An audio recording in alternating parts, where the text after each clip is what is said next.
Olá, turma do Instituto de Educação Governador Roberto Silveira, os terceiros anos, da 3001 a 3006. Eu sou a professora Nádia Matos, de Conhecimento Didático Pedagógico da Educação de Jovens e Adultos. Então, nesse vídeo, pessoal, eu quero mostrar para vocês, esse aqui é o livrinho que vocês costumam trabalhar, né? Então, ele tem vários volumes, como eu já disse, vocês já trabalharam esse PEJA 1 aqui. E trabalharam também PEJA 1 leitura e escrita. E agora nós vamos trabalhar PEJA 1 da matemática. E na matemática, o caminho, né, já é um caminho assim diferente. Por quê? Porque a matemática já tem a fama, né, do bicho-papão, né, já tem a fama do bicho-papão da escola. E aí o nosso trabalho também vai exigir um pouco, né, da nossa habilidade, né, de como conduzir, né, esse ensino-aprendizagem na educação de jovens e adultos. Então, eu fiz aqui um resumo do que eu poderia falar com vocês sobre esse livro PEJA 1, né, de matemática. Então, eu quero começar falando um pouquinho da frase de Renato Russo, que vocês vão encontrar nesse livro, que diz: não vejo o que você vê, mas entendo o que você me diz. O que a gente quer dizer com isso? A gente quer dizer que muitas vezes o nosso aluno tem uma big experiência em matemática, mas ele não consegue trazer isso para a escola quando ele chega, né, quando ele volta a estudar. E é esse caminho que nós vamos tentar percorrer juntos, né, para chegarmos então a essa compreensão com o nosso aluno da educação de jovens e adultos. Então aqui nós temos dividir conhecimentos, multiplicar caminhos, diminuir os obstáculos e somar a vontade e a esperança de continuar essa viagem, uma viagem que não tem trajetória única, mas se transforma em cada esquina, em cada encontro. Este é o mundo da matemática que queremos explorar, ok? Então, o mundo da matemática é um tanto assim, aquela disciplina desafiadora, porque, na verdade, a matemática, como eu já disse antes, é aquela que já tem aquela fama. Então, o aluno já chega achando que vai, né, é matemática, enquanto também tem outros que preferem fazer matemática do que leitura e escrita, né? A maioria dos alunos não percebe essa aplicabilidade da matemática em relação ao seu cotidiano. E é isso que eu estou querendo dizer para vocês, que com esses conflitos, eles realmente têm mais a temer a matemática. Então, nesse caso, nós temos o quê? Que fazer justamente a gente tem que fazer essa compreensão, começando a dizer para eles assim: mas a gente já faz matemática desde a hora que a gente acorda. Quando o nosso despertador toca, quando a gente passa a ver a hora de sair de casa para trabalhar, a hora das crianças irem para a escola, a hora do almoço, a hora de pegar o ônibus para ir trabalhar, a gente já está fazendo matemática. Porque a gente está pensando quanto tempo eu tenho para fazer isso, enfim. Esse nosso diálogo aí, ele vai contar assim, 50% do caminho. Porque a gente faz matemática o tempo todo. A gente faz matemática vendo as horas, a gente faz matemática no nosso calendário do dia a dia, a gente faz matemática fazendo comida, calculando quanto que a gente vai usar hoje de arroz, quanto que a gente vai usar na farinha do bolo, quanto que a gente tem para fazer aqui para passar a semana. Eu vou ao supermercado, quanto eu tenho para gastar. Então, o nosso aluno muitas vezes ele não lê, mas ele faz conta de cabeça, e faz bem conta de cabeça. O problema é quando você começa a querer colocar, né, sistematizar isso, colocar contas no quadro, armar, efetuar, e aí ele vai dizer que ele não sabe, que ele não conhece, que ele não consegue. E ao passo de que ele faz isso o tempo todo, só que são aqueles cálculos mentais, né? Enfim, a gente precisa levar para esse aluno todo esse conhecimento de que ele já faz matemática no seu dia a dia, que a matemática está no seu cotidiano. A pessoa que costura, que usa fita métrica, enfim, a matemática está conosco o tempo inteiro, né? Os nossos alunos geralmente chegam à escola carregados de conhecimentos matemáticos, né, que utilizam no dia a dia. Mas os conhecimentos escolares adquiridos em suas experiências anteriores e também pelo contato com os filhos, com os netos, né, que trazem também outras experiências matemáticas. São conhecimentos que devem também ser respeitados e valorizados. Tudo que eles trazem a gente tem que valorizar, né?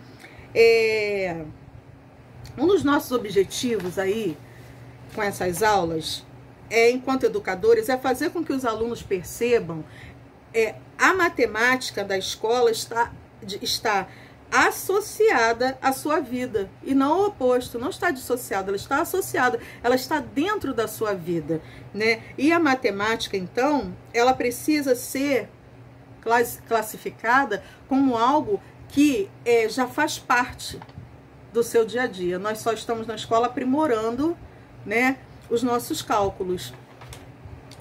Inclusive, não se trata de classificar o conhecimento em escolar e não escolar, né? Trata-se sim de aprofundar, né, os saberes, né, adquiridos e levá-los para a escola e torná-lo uma experiência adequada, né, à construção do conhecimento matemático formal, né, sistematizado.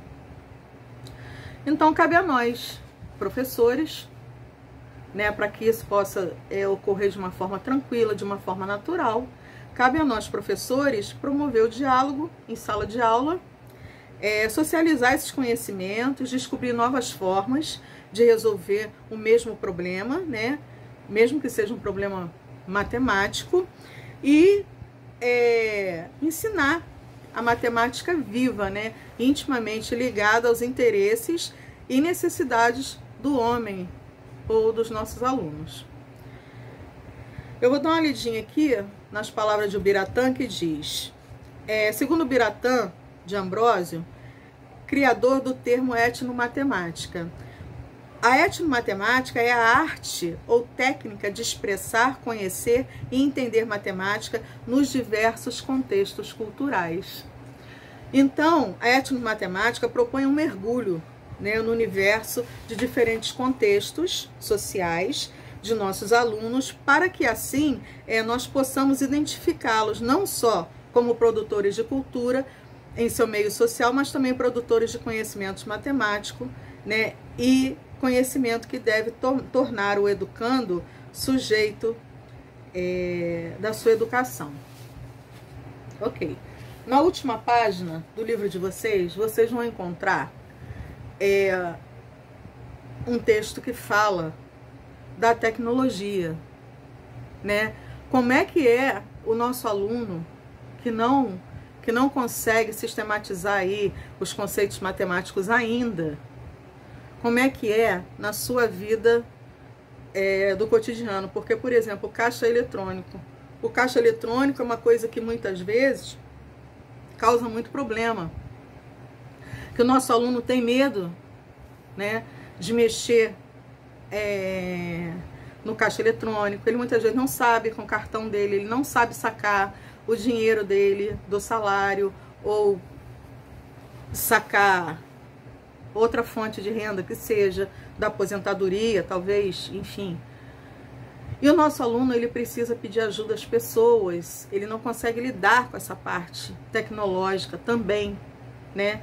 E isso é muito perigoso. Muitas vezes o nosso aluno está ali e está confiando em alguém que não deveria. Então, o nosso papel é justamente esse, é de mostrar, é de introduzir o nosso aluno no meio tecnológico, né, nas mídias, mostrar, deixá-los utilizar, se a escola tiver recursos. E quando a escola não tem, a gente promove, de alguma forma, algum tipo de mutirão, nem que seja através dos próprios celulares, e a gente consegue, através de alguns programas, a gente consegue ensinar algumas coisas da natureza tecnológica. Nós temos também a questão do votar, da urna eletrônica. Então nós temos várias situações em que o nosso aluno precisa, enquanto cidadão, exercer aquele papel social, né? E muitas vezes é para a sua própria vida, e é uma coisa muito particular muitas vezes, né? E assim a gente precisa, enquanto professor, fazer a nossa parte e tentá-los introduzir, né? Tentar introduzir esse conhecimento nas nossas aulas para que sirva para a vida dos nossos alunos. Então vocês vão ter acesso nesse mesmo livro às questões também das dificuldades tecnológicas e algumas dicas aí, né, para uma aula que possa ajudar, né? Um tipo de metodologia que possa ajudar os nossos alunos da educação de jovens e adultos. Quero deixar aqui já pedido, né, a atividade. A atividade com relação à matemática é justamente aquela nossa mostra de culinária, né? Então, o primeiro passo, antes da apresentação dessa prática de ensino da matemática na EJA, que deverá ocorrer, eu espero, em breve em sala de aula, senão a gente vai ter que fazer uma live, a gente vai ter que fazer um vídeo, a gente vai ter que fazer alguma coisa ao vivo, né? Mas a primeira parte da nossa aula sobre culinária, que deve ser destinada aos alunos da EJA como prática educacional para uma turma de educação de jovens e adultos, é fazer o planejamento. Vocês vão fazer um planejamento sobre uma receita culinária pelo qual vocês vão trabalhar medidas, certo? Vão trabalhar medidas e a partir dessa receita vocês vão fazer uma aula sobre medidas, tá? E medidas e custos, né? Porque toda receita tem todas as medidas possíveis para que essa receita dê certo, seja receita de bolo, seja receita de torta, seja receita de pizza, seja a receita que vocês quiserem, de doces, sem problemas. A gente quer saber o que eles vão aprender com essa aula. Eles vão aprender medidas, né? Medidas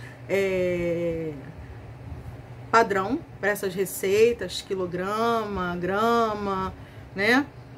E o custo. Então nós vamos trabalhar aí duas temáticas, a princípio duas temáticas, que é a questão do peso e a questão financeira, né? Então vamos conhecer o real, a simbologia do nosso dinheiro, do nosso sistema monetário brasileiro, que é o real, e vamos também trabalhar com medidas de peso, ok? Então façam um planejamento, vou aguardar, quero que me entreguem esse planejamento, pode ser em dupla, porque esse planejamento vocês vão executar, ok?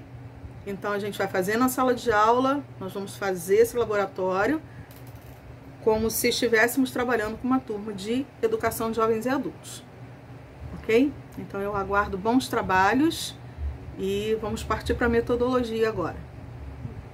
Vejo vocês depois, tá? Beijos.